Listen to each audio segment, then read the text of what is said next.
Now we're going to go overhead to look at video of the damage from Fairdale. Jeanette is up there hovering for us this morning. The sun comes up at 6:18, but you can see the devastation. And as the sun rises, that's when you will have your breath taken away, because you will see the extensive damage that is around that area. So hard to believe that so quickly everything was completely leveled. Now back to you, Roseanne and Mike. Thank you, Mary Kay. And breaking right now, as that sun does begin to come up over northern Illinois, we're getting our first look at the devastation, as Mary Kay just said. Just 85 miles northwest of Chicago, many are just finding out they've lost everything. CBS 2's Brad Edwards is in Fairdale with some of the first images of that devastation this morning. Hi, Brad. Yeah, and from when we talked to you just in the last half hour, we really are starting to get a look at some of the depth, some of the breadth of the damage here. Even this house we've been in front of the entire night, it's really starting to show just the shell of it. I mean, you see the shell of a large screen TV, you see a couch there, you see a chair, you see toys, you see a couple teddy bears, these little specific things you probably can't see from where you are. But it will all become apparent here as the sun is finally starting to rise, and will officially rise here in about 15 minutes. And fully, the national media has now descended upon this little burg. It's just a small town, and a small town that is almost no longer this morning.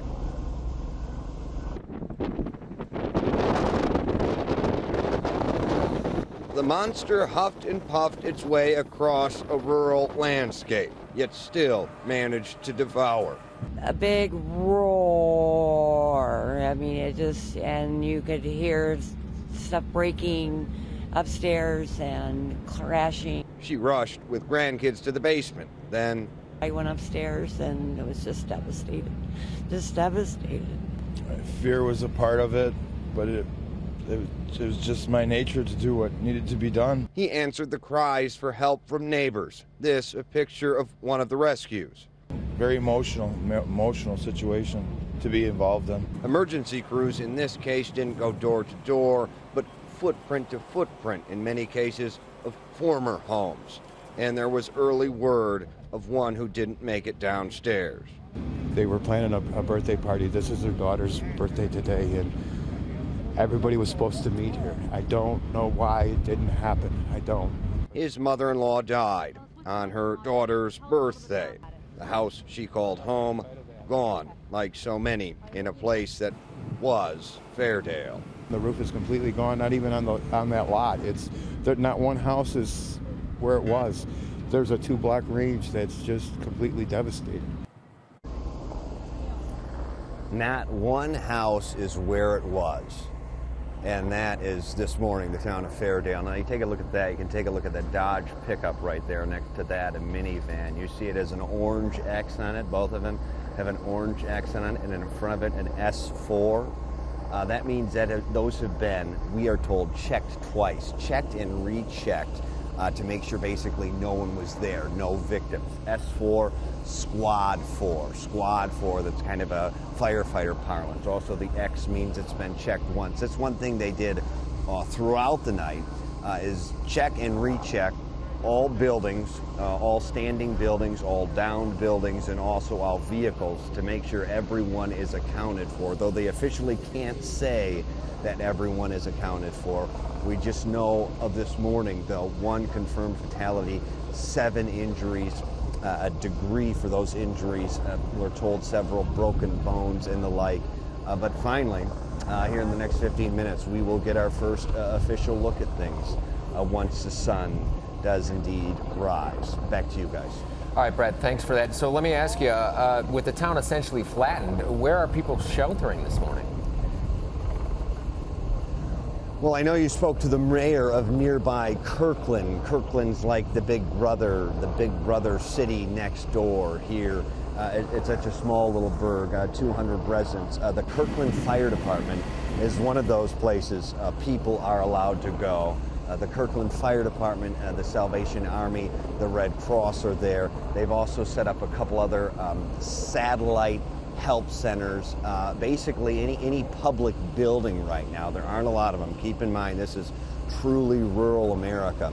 But any public building, people are being welcome to ask questions, so on and so forth. But right now, kind of the center where people are gathering is that indeed that the Kirkland Fire Department, where we also expect to have our latest appraisal, our latest press conference coming up here in a couple hours at 8 o'clock.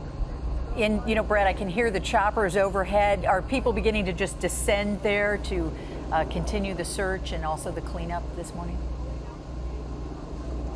Yeah, the choppers, this has become, if you guys have said, kind of the top story in America. Well, why don't we just show them, Scott? Take a look to my right here if we want to show them. We were out here basically alone all night. Scott, why don't we give them an idea of just how much media is out here? And this is a little bird of 200, and that is how much media has shown up here. When we got here last night, we were virtually alone, had been, but throughout the morning, this is multiplied many-fold now. A number of choppers above, and this is going to be quite a scene today, and will be certainly extremely emotional for those who will be seeing their homes or not their homes for the first time since this storm hit yesterday. All right, thanks a lot, Brad. Certainly the eyes of America on that tiny town this morning. And 25 miles from Fairdale, a life or death situation. That's right. The twister ripped through Rochelle just after 7 o'clock, catching a dozen people off guard and trapping them inside a destroyed restaurant there. CBS 2's Susanna Song is live in Flag Center with more on the rescue effort there. Hey, good morning, Mike. Good morning, Roseanne. We can't get into the town of Rochelle, which is why the media being staged here just southwest of Rochelle. And the reason why is because of down power lines. Crews are trying to get those lines back up, allowing us to access the town to see all of the destruction. But what we know right now, several homes were damaged. The Ogle County Sheriff telling me 30 homes, including his own home, damaged by the tornado. Also, as you heard, one of the main restaurants, Grubstaker's Bar and Grill, also hit badly damaged. A dozen people were inside when the twister hit. As soon as they heard sirens, they ran to the basement. They ended up trapped there when the twister leveled the building. The trapped patrons waited underneath the rubble for an hour and a half. Rescuers managed to get them out by carving a hole in the rubble. Outside the restaurant, it was a picture of destruction as well. The winds threw a semi-truck clear on its side. One couple who had to be rescued said it's a miracle they're alive. When it hit, definitely we knew it hit. We didn't know how bad. Yeah. But when we tried to get out, the whole wall was on top of the doors going into the cellar. It looked like it was right across the street behind. I don't even know if that farm is still standing. Incredibly, there are no reports of any injuries in the little town of Rochelle. You can see just how badly that restaurant was hit, completely leveled. At this point, again, all the media being staged in this town of Flag Center, just southwest of Rochelle. We are waiting for ComEd crews to give us the clear, and as soon as they do that, we'll be able to drive into the town of Rochelle to be able to see the extent of damage. For now, reporting live in Flag Center, Susanna Song, CBS 2 News. Mike, Roseanne. All right, Susanna, thanks for that. And today, teams from the National Weather Service will, of course, head to the disaster areas and determine exactly how many tornadoes touched down. CBS 2 meteorologist Ed Kern is live in the mobile weather lab. He's on the ground in Fairdale this morning with the very latest from there. What's happening, Ed? Tell you, it's an amazing sight out here as the sun gets close to rising and the sky starts to brighten up. We're able to really see a whole lot more around here. As Brad was telling you earlier, we can take a look at what we've seen from the chopper. Jeanette was able to shoot some video of this tiny town here, which is only about a quarter-mile square. That's about the size of it, with 150 people, and you can take a look and see just the way it looks as we're getting a better look, and will get a better look as the sun continues to rise here in this area. Now, we're taking a look at that aerial view. The view from the ground yesterday was one that was incredible as storm chasers were able to catch this tornado and these tornadoes that came through northern Illinois. and just stunning video was gathered. In that stunning video, together with a survey by National Weather Service personnel, will assess just how powerful these tornadoes were as they came through these areas. Once they take a look at the buildings that were destroyed, like the two buildings that were behind us here, a garage made of cinder block that's totally been shattered. That's where the vehicles behind me are, and the residents on the other side of it. They'll take a look at the construction of various buildings that were damaged or destroyed, and they'll look at the extent of that damage.